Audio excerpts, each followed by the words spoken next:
그 미국 체포 이거 얘기를 좀 해보긴 해봐야 돼요. 네네. 자, 이게 트럼프의 노림수가 뭐라고 생각하세요?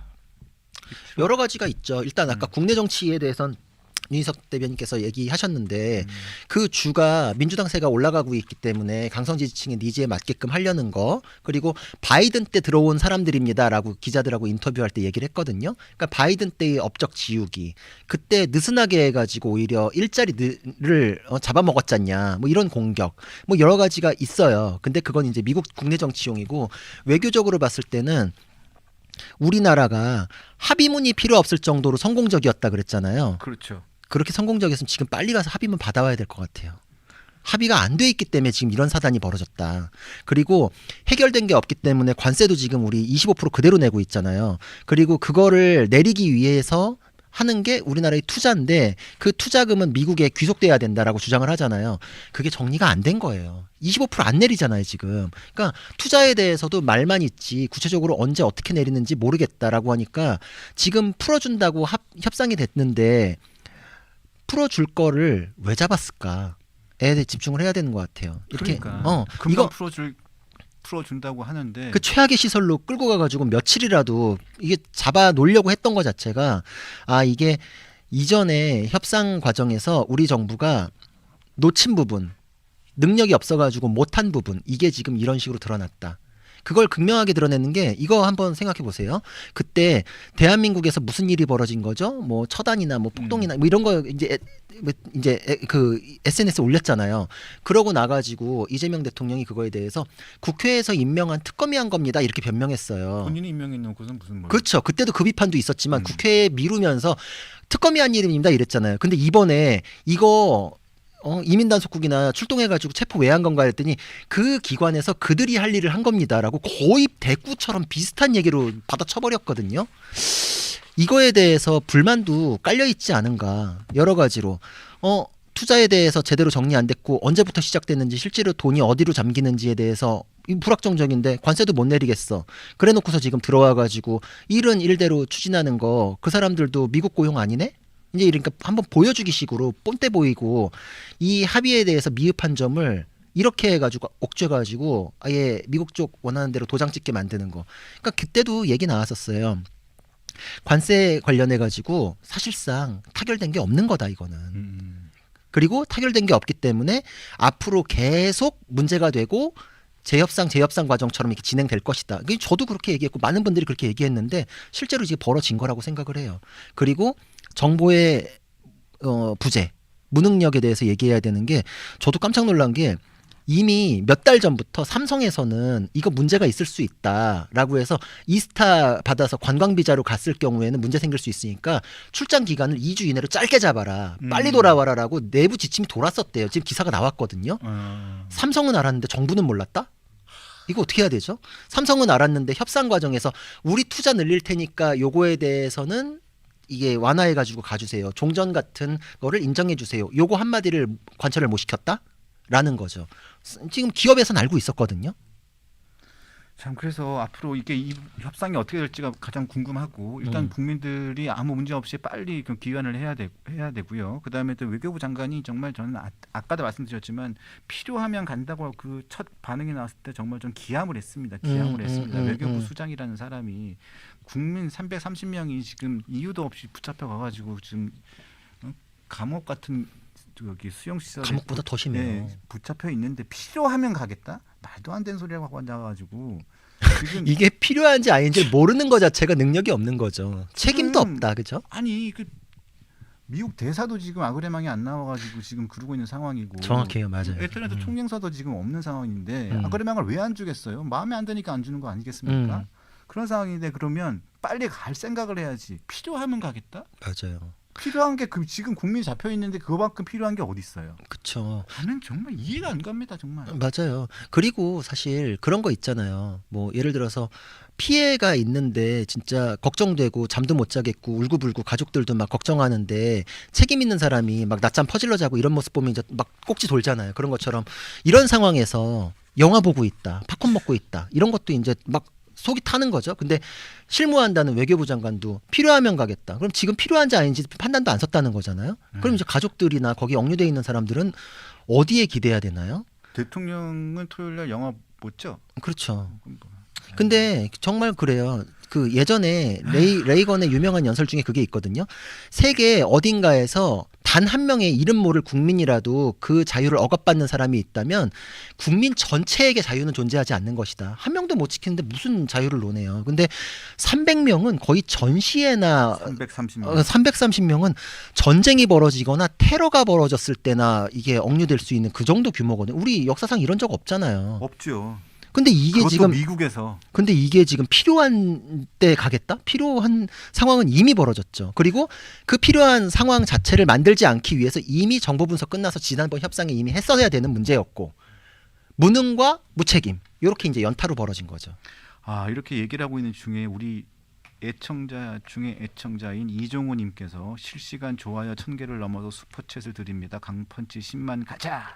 유병수 차장님 화이팅, 구자룡 변호사님 화이팅. 그래서 5만 원의 거금을 와. 또 슈퍼챗을 주셨습니다. 진심으로 감사드립니다. 우리 이종호 우리 강냉이님은 우리 강펀치의 우리 지킴이 역할을 아주 그냥 톡톡히 하고 계시는데 우리의 마스코트 같은 분이십니다. 감사드립니다. 그러니까 이종호님은 강펀치를 지켜주시는데 국민 지켜야 되는 이재명 대통령은 어디 갔나요? 어? 정말 다들 자기 위치에서 자기가 해야 될 일을 해야 되거든요. 그래야 국가가 돌아가거든요. 이정호님은 여길 지켜주고 계시죠. 그렇죠. 네, 강펀치를 지켜주고 계시죠. 네. 자, 검찰 개혁 얘기 좀 할게요. 야, 우리가 차진아 교수님이 그 민주당 주도로 법사위에서 되지도 않는 검찰 개혁 공청회를 했잖아요. 그래서 김용 의원, 뭐 추미애 위원장 그리고 김기표 검사 출신 김기표 의원이 뭐 되도 않는 말 하니까 차진아 고대 법학 로스쿨 교수님이 그냥 논리를 그냥 완벽하게 다 깨주셨잖아요. 아이고 너무 그래서 우리가 모시려고 모셨더니 아 이분이 또 굉장히 또 겸손하시고 또 굉장히 또 딱 부러지시는 분이시더라고. 그래서 본인이 저희가 출연을 정중하게 요청을 드렸더니 이렇게 말씀하시더라고요. 아, 전문적 지식이 필요한 곳에 나가서 발언했었던 것이고 학자적 양식 때문에 나갔던 것이고 이 방송 출연하는 것은 본분에 맞지 않는다고 생각해서 정중히 사양을 하겠다고. 거절 이유도 굉장히 바르신 분이에요. 이게 말도 보니까, 되게 참하게 차분하게 하시더라고요. 거기서 말씀하시잖아요. 김용민 의원 같이 되지도 않는 얘기 막 하니까 의원님이 제대로 알지 못하고 말씀하시는 게 너무 많습니다. 그래서 항상 저는 그런 생각을 해요. 이게 말이라는 거는 우리 의사 표시잖아요. 정보의 전달이잖아요. 그 메시지가 주는 그 설득력, 그 지식, 지혜의 깊이 이런 게 중요한 거지. 꼭 말빨 딸리는 사람이 소리 지르고 막말하고 저는 그거 그냥 드러났다고 생각을 하거든요. 이분이 차분하게 받아치는데 그냥 이게 다들 사이다 발언이었다라고 얘기를 하잖아요. 민주당 의원들이 아무리 도발을 하고 소리를 질러도 안 돼. 그리고 추미애 위원장이 또 김용민 의원이 약간 우리 표현으로 약간 발리니까 추미애 위원장이 또 거들어주려고 또 뭐 얘기했더니 차진아 교수님이 또 한 말씀 또 하셔서 위원장이 말씀을 알겠는데요. 그렇다고 하더라도 저에게 강요하실 수는 없습니다. 그냥 헌법에 위배되는 거는 뭐 사실입니다. 그리고 위원장님의 의견을 저한테 강요하실 수는 없습니다. 그렇죠. 정말 도와줄 능력 되는 사람이 참전했어야 되지 않나. 누가 누굴 돕나. 그러니까. 본인 아니 헌법기관하고 헌법기관에 준하는 거하고 구분을 못 하고 있더라고요. 그러니까요. 아, 나 준헌법기관하고 헌법에 준하는 거하고 헌법기관하고 그 구분을 본인이 못 하고 있으면 어떡해. 그러니까 저는 그래서 이게 저렇게 차분하게 얘기를 해도 무게감이 있다는 게 맞는 말이라서. 맞아요. 저는 진짜 차진아 교수님하고 한번 그거에 대해서 깊이 있게 류병수 앵커를 사이에 놓고 한번 대담을 해봤으면 좋겠다 하는 생각이 들 정도로. 왜냐하면 사실은 제가 그 이전에도 그분 말씀하시는 거를 봤었어요. 그래서 제가 얘기하는 게 내가 얘기하고 생각하는 거랑 거의 맞다. 그래서 굉장히 저도 이게 그분 말씀에 대해서 뭐라 그럴까 근거를 찾은 그런 거 있잖아요. 내가 혼자 주장하는 게 아니다. 이게 내가 어떤 이론이나 그 법리에 근거해가지고 발언을 할 때 누군가 똑같이 얘기해주는 권위에 있는 사람이 있으면 되게 안심되잖아요. 그렇죠. 나 혼자 그냥 어떤 정치적인 어떤 거에 치우쳐서 얘기하는 게 아니거든요. 그게 이제 확인이 된 거라고 생각을 해요. 그리고 이분에 대한 그 호응이 이만큼 국민적으로 있었잖아요, 지금. 그게 맞는 말이라는 걸 국민들께서도 느끼신 거거든요. 그렇죠. 아무리 윽박 지른다고 해서 뭐 태양이 안 뜨나요? 그러니까요. 그리고 좀 윽박지르고 싶으면 좀 확실하게 논리가 무장되어 있고 지식이 해박한 사람에게는 권위자에게는 최대한 뭘 좀 질문을 하고 싶으면 민주당 의원들도 공부 좀 해가지고 나오세요. 그냥 뭐 자기들이 그냥 소리 지른다고 될 뿐이 아니에요. 그냥 근데 보니까 뭐 띠지 관련돼 가지고 보니까 여기 뭐 수사관들 막 윽박 지르고 그냥 그렇게 막 장경태 의원 이런 사람들이 소리 지르고 막 그러던데 그렇게 될 사람이 있고 그렇게 안 될 사람이 있다고. 그러니까 아무나 그냥 원님 재판하는 것처럼 그렇게 하면 안 돼요.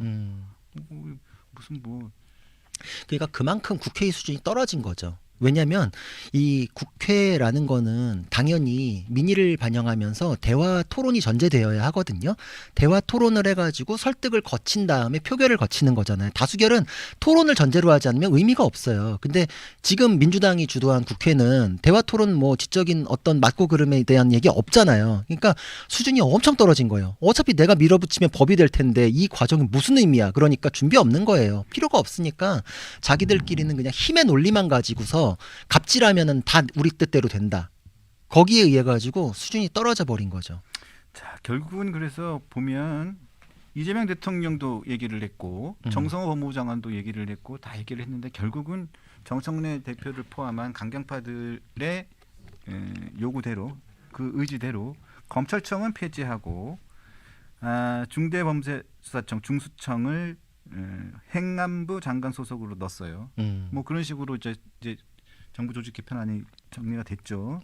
자, 행안부가 완전히 이제 거대 공룡이 돼버렸어요. 이거 이제 조만간 중국식 공안 되겠어요. 그러니까요. 그렇게 되면 이게 보세요. 행안부 안에 경찰 있지요. 경찰 있지요. 그다음에 국가수사본부 있지요. 그다음에 중수청 들어갑니다. 그리고 난 다음에 그 어정쩡하게 또 공수처 어디쯤에 하나 있죠. 그렇게 돼 있어요. 그런 다음에 또 총리실 산하에 국수위 하나 있죠. 예. 그러고 난 다음에 보면 법무부에 검찰청 이름 바꿔가지고 공수청 하나 하나 있고. 자, 이제 남아 있는 것은 보안 수사권이냐, 보안 수사 요구권이냐, 요거를 남겨둘 거냐 말 거냐, 요것만 하나 남아 있는 상황인 것 같은데. 그렇죠. 자, 이제 그러면 이제 경찰공화국이 된 거죠. 됐죠. 네. 근데 언뜻 보면 중수청하고 국가수사본부하고 경찰청하고 지네들이 지네들이 않다. 요 세 기관에서 어떤 것을 수사하고 어떻게 갈래를 탈지도 명확하지도 않아요. 연락하지 않죠. 여태까지 그 검경 수사권 조정이라면서 했던 것 때문에도 실무에서 혼란 벌어지고 엉망진창 돼가지고 국민 피해가 있었던 거 아시잖아요. 네. 그때도 이게 정리될 때까지 모두 다 국민 피해 본다는데 지금은 그거 따라가기도 힘든 상황이 돼 버렸거든요. 이제는 관할 때문에 못 한다고 핑퐁 치느라고 나는 사건을 접수했는데도 실제로 수사 착수할 때까지 한참 걸리는 일도 벌어질 수 있어요. 우리 어릴 때 그 미국 영화나 미드 같은 데서 혹시 그런 장면 보셨는지 기억날 텐데 보안관이 출동했는데 갑자기 FBI 뛰어오고 군대 오고 CIA 와서 이거 맞아요. 내 관할이다. 맞아요. 근데 그건 미국은 특이한 게 각 주가 우리 나라보다 커요. 사실상 나라잖아요. 그러니까 연방에서 관여하는지 주에서 관여하는지 이런 것 때문에 쪼개질 이유가 있었지만 거기서도 관할 다툼 때문에 사건 지연 안 되고 지들끼리 막 싸우고 막 이런 답답한 장면 봤잖아요. 그게 우리나라에서 이제 벌어질 거예요. 여태까지 그런 필요가 없었는데 이제 그런 식으로 쪼개놔가지고 이제는 수사 진행을 누가 하는지도 모르는 그런 상황이 벌어질 수 있어요. 그러니까 지네끼리 수사를 하는데도 보면 황당한 상황 일들이 너무 많아. 예를 들면 뭐 마약 수사도 그렇고 금융 수사도 그렇고 공직자 수사도 그렇고 이거는 뭐 중수청에서 할 수도 있고 아까 지금 안을 보면 그래요. 중수청에도 할 수도 있고 국가수사본부도 할 수도 있고 또 일부는 또 공수처에 할 수도 있어요. 네? 네. 또 경찰이 할 수도 있어. 근데 그렇게 똘똘똘 말아가지고 좀 하다가 그냥 또 기소는 또 휙 공소청으로 가야 되는 거야. 그렇죠. 근데 그걸 가지고 수사를 해가지고 전권으로 가서 다 넘길 건지 그것도 안 정해졌고. 안정해졌죠. 그다음에 수사 종결을 지네가 해버리고 그냥 나 이거 수사 안 해도 될 것 같은데 피해받은 국민이 있는데 자기가 판단해가지고 이거는 아유 안 해도 돼. 우리가 그래서- 어떻게 믿냐고. 그거를. 그렇죠. 지금 실무하는 사람들은 얼마나 고통스러운지 몰라요. 사건이 안 돌아요. 왜냐하면 진짜 이게 업계에서 그냥 쓰던 말이었는데 이제 언론에도 이 말이 그대로 나오더라. 핑퐁 친다고. 이게 뭐냐면 경찰에서 대충 수사해가지고 검찰로 넘기잖아요. 그럼 검찰에서는 자기들한테 지금 과부하 걸렸잖아요. 또 막 특검한다고 인력 막 다 빼갔잖아요. 실제로 제가 검사님하고 사건 때문에 통화했는데 그 얘기를 하시더라고요. 제가 이거 꽤 오래됐는데 왜 처분을 안 하십니까? 그랬더니 솔직히 말하면 여기에 집중할 시간 자체가 안 된다고. 갑자기 막 구속 사건 이런 거 치고 들어오면 그거 먼저 해야 되기 때문에 처리할 역량이 안 돼서 죄송합니다 소리까지 들었어요. 그리고 검사 출신 변호사님하고도 얘기를 했는데 그분이 그러더라. 한 5년 전쯤에 그분은 옷 벗고 변호사를 하셨거든요. 근데 검찰에 있던 동기들이 자기한테 그런대요. 너는 진짜 그때라도 나가기를 다행이다. 정말 좋을 때 나간 거지. 근데 문제가 뭐냐면 지금 자기들은 지금 옷 벗으면 갈 데도 갈 없고 데가 없어요. 갈 데도 없고 그러니까 초토하다. 지금 자기들도 자기가 어디로 튕길지를 모르는 상태인데 자기가 옷 벗고 나가면 자기의 쓰임새를 누가 인정해가지고 사건을 주겠냐. 나갈 수가 없다. 근데 문제가 뭐냐면 그 얘기를 들었는데 자기는 그 얘기를 들으면서 5년 전에 나갔으니까 좋겠다고 검사들이 그런 데잖아요. 근데 자기는 저한테 그러더라고요. 솔직히 업계 떠나고 싶다고 자기는. 맞아요. 일을 하기가 싫다고. 일을 뭘 하고 해도 되는 게 없대요. 없대요. 그래서 지금 남아 있는 검사들은 그 얘기한데 이제 웰빙으로 살 거니까 이제 난 일 안 할 거라고. 그러니까 이제 진짜로 공무원 된 거. 이제 정의의 수호자 같은 그런 맛에 내가 이 경무도 감당하겠다라고 했던 사람들이 그냥 공무원 돼 버리는 이제 거예요. 공무원 돼서 이제 9시 출근해가지고 6시 퇴근하는데 이제 저녁 때 뭐 할지. 그래서 이제는 저녁 때 그거 한대요. 앞으로 공부 좀 좋아하는 공부를 좀 더 하고 싶은 사람들은 공부 더 해서 교수, 많아요. 교수로 가야겠다. 뭐 이런 생각을 많아요. 하는 친구들이 많아요. 있고 이제 공부하기 싫어하는 애들은 과외 어.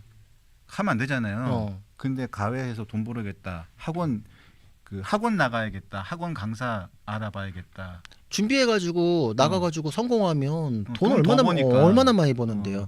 그러니까 여러분들이 내 억울한 점을 밝혀주고 실체 진실을 규명하고 질서를 바라잡으지라고 했던 그 존재였던 검사가 시스템을 찢어발긴 순간 없어지면은 그 사람이라는 게 내가 이 시스템 상으로 천장이 딱 지워지는 거잖아요. 유리 천장이 딱 지워졌잖아요. 그럼 내가 어차피 할 수도 없는데 그럼 그냥 공무원 되는 거예요. 지금 점심 시간인데요. 이러고 그냥 마감. 그렇지. 이거 제 관할 아닌데요. 그럼 어디로 가세요? 그럼 알아보세요. 알아보세요. 네. 이렇게 이제 그렇게 만들어 버리는 거예요. 수사를 할 수가 없는데 뭐. 수사를 할 수 없는데 가가지고 억울하다고 해도 그 사람들이 하면은 또 막 옆에서 트집 잡는 사람이 뭐 직권남용이네 어쩌네 뭐 권한도 없이 개입했네 이러기 시작하면 사람이 그냥 자연스럽게 시스템이 사람을 그렇게 만들어 버리는 거예요. 그리고 여기서 수사가 제대로 안 돌아가는 것뿐만 아니라 인권 침해에 대한 문제도 있거든요. 이제 재판도 오판의 가능성이 있기 때문에 1, 2, 3심 하잖아요. 어디나 그렇잖아요. 근데 경찰 수사도 잘못될 수 있기 때문에 검찰에서 들여다보게끔 했던 거고 경찰도 내가 어설프게 이상하게 하면은 위에서 걸릴 수가 있다라는 그 부담 때문에라도 멋대로 못하는 부분이 있었는데 이제는 그냥 경찰에서 하면 끝나요. 그렇죠. 왜 그거를 거두어들이죠? 이제 경찰 수사는 한 번이면 완벽하다라는 어떤 뭐 검증이라도 됐나요? 인권 침해에 대한 견제 장치로서 있었던 부분도 제거됐는데 그 부분에 대해서 뭐 검찰이 그 경찰서 감찰하거나 이럴 수 있었거든요. 그런 거 실제로 자주 하진 않지만 할 수도 있다라는 게 부담이 되는 거잖아요. 우리 행정부 정부 부처도 감사원이 들여다볼 수도 있다라는 것 때문에 이상하게 못하는 거잖아요. 항상 맨날 들어가가지고 옆에 앉아서 지켜보는 거 아니지만 근데 그거를 제도적으로 끊어버린다라고 하면은 인권 보호를 위해서 있었던 그 견제 장치 하나를 없애버리는 거예요. 국민을 위한 건 아니죠. 자, 맞습니다. 그리고 또 하나 이제 마지막으로 하나만 좀 말씀을 드릴게.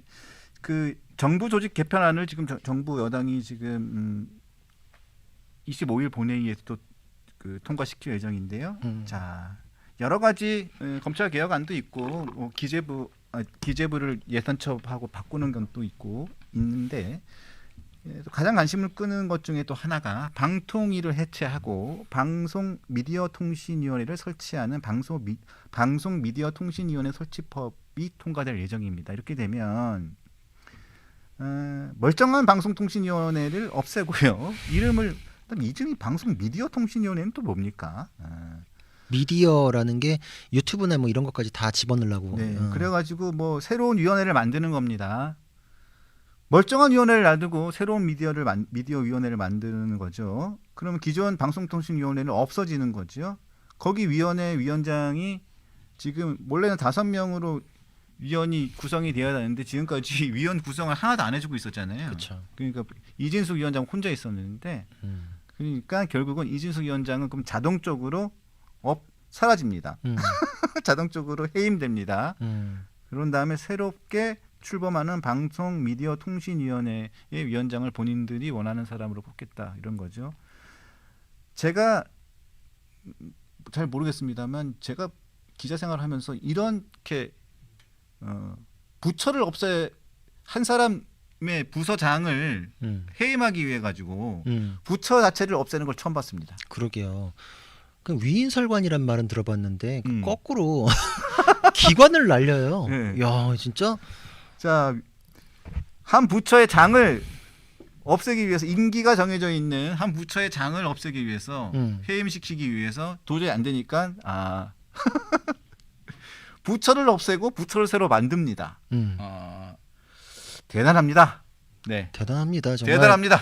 이제 국회는 입법 놀이터다. 음. 야, 우리 이런 놀이도 한번 해볼까? 그러면 이제 뚝딱뚝딱 해가지고 그걸 법이라고 할 수 있나요? 그렇게 그 법이 국민을 위해서 있다는 거 그 본분을 망각한 것 같아요. 민주당을 위해서 하는 거잖아요. 지금 이런 거는 정말 저는 진짜 과유불급이라는 단어를 저는 인생의 모토로 그 잡고 산 지가 좀 꽤 됐는데 정말 과유불급입니다. 과하면 진짜 안 됩니다. 저는 그래서 그런 생각을 해요. 예전부터 이 균형을 맞춰가는 시기라는 게 있죠. 정반합 이런 게 있잖아요. 야 이렇게 한번 해봤더니 진짜 최악이었네라고 해가지고 반작용으로 이렇게 돌아오면서 균형을 맞춰가잖아요. 근데 이 시간이 그만큼 국가적으로 국민적으로 손해인데 이 시간이 이렇게 가면 나중에 되돌이키는데 얼마나 많은 에너지를 쏟아야 되는가. 그리고 온전히 회복될 수는 있겠는가 이런 생각이 들거든요. 예를 들어서 누군가 나쁜 사람이 지나가는 사람의 다리를 부러뜨렸어요. 그러고 진짜 지극정성으로 케어해가지고 치료비도 주고 이래가지고 낫게 했어. 그러면은 없었던 일 되나요? 그 상처나 고통이 사라지나요? 저는 지금 나라의 경쟁력을 후퇴시키고 민주주의의 근간을 흔드는 일이 벌어지고 있는데 이거를 저쪽에서 저렇게 해버리고 나서 또 이제 보수 진영에서 되돌이켜야 될 거 아니에요. 왜 그렇죠. 저들은 사고치고 이쪽에서 수습해야 되는가? 이쪽에서 곡간체험 저쪽은 펑펑 쓰는가에 대한 문제. 그럼에도 불구하고 이 배가 뒤집어지면 안 되겠기 때문에 우리는 노력할 수밖에 없는 게 원통하더라도 탑승객인 국민들을 위해서는 어쩔 수 없잖아요. 그러니까 이거에 대해서는 더 얘기해야 되는구나. 저 사람들은 배가 뒤집어지든 말든 자기가 선장실만 차지하면 된다라는 사람들이거든요. 이 조각배 생각해 보세요. 누군가가 미친 짓 하면서 막 일어나가지고 막 난리 치잖아요. 그럼 그거에 대해서 반대쪽에서 균형을 맞춰야 돼. 안 그러면 그냥 휙 뒤집어지거든요. 그 상황이 우리도 정말 싫어요. 솔직히 그냥 뭐 누가 한번 성깔대로 하는지 뭐 치킨 게임 한번 해볼래? 저도 막 그런 생각 들 때 있지만 탑승객 위하는 사람이 이런 굳은 일을 할 수밖에 없다. 솔로몬 재판에서도 진짜 엄마는 애 뺏길 뻔했잖아요. 그래도 애를 살리는 건 진짜 엄마예요. 이렇게 진짜 박살을 내놓는 거는 가짜 엄마잖아요. 네. 네, 그건 모두가 날 거라고 생각을 해요. 하여튼 정말 뭐 여러 가지로 좀 저는 아까도 말씀드렸지만 부처의 장을 하나 없애기 위해 가지고 부처를 새로 만든다. 이거 처음 있는 일이네요.